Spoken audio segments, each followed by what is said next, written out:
And they had to change it. So this time around, they did send me this unit, but it's the same thing. I don't want to be like, owe them anything, right? So I'm like, no, this unit, I'm not even going to keep it. I'm going to give it away.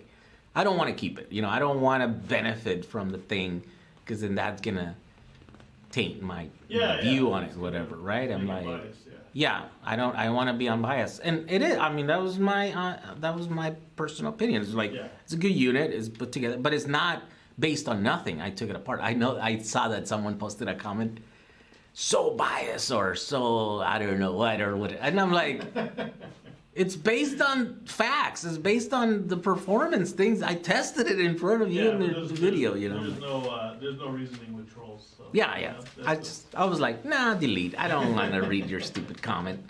If you had a valid comment, I would address it, but and that's a very good word choice. If they have a valid comment, because that's the one thing with argumentation is like you can make all kinds of arguments about all kinds of things, but not all of them are valid.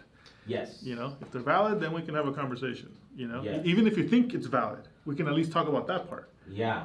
But if you're not even willing to discuss whether it's valid or not, it's like, well, then there's no really a conversation happening. You can't really learn from that. Yeah. I'm like, I refuse your reality. No.